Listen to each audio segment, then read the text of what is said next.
Good morning, Quad Cities. Made it to Friday here. We've got a nice looking weekend ahead of us, at least to start, but it's going to get hot and humid by the time we get into next week. More on that in a second. Let's get through today, though, which is beautiful. We are going to see less humidity, more sunshine, temperatures into the mid 80s this afternoon with a nice, refreshing north breeze.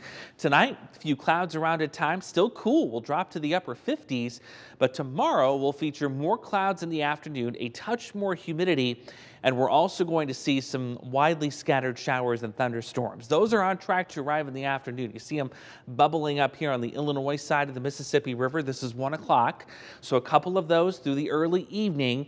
That will move out. There's another little weak system that tries to come in late tomorrow night, and you're seeing that here with another batch of some widely scattered showers and storms through the pre-dawn hours of Sunday. We'll work that batch out. Looks like most of Sunday morning is dry.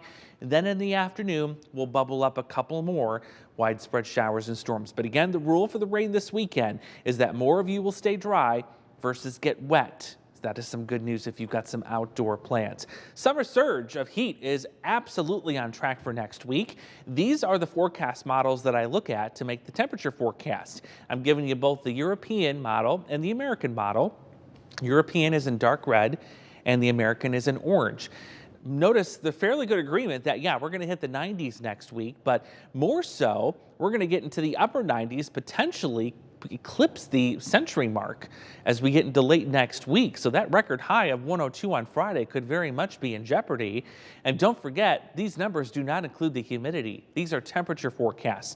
Let's go into the feels like temperature, what that may look like later next week. By Thursday, this is when things really start to get a little dangerous. 106 for a feels like temperature Thursday afternoon.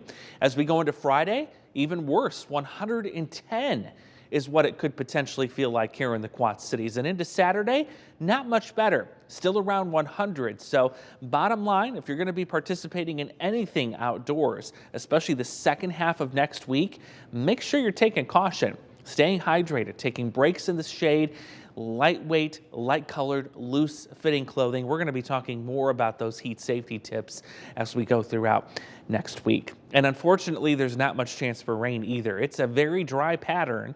Once that heat gets in here, it is well established. It will carry us in the 90s through at least next weekend. Even the opportunity, we hit 100 degrees by Friday. And the only chance for showers and storms beyond this weekend comes in on Wednesday. So grab the News 8 app as we track those storms for the weekend. That way you can use our interactive radar and pinpoint those storms right down to your exact location.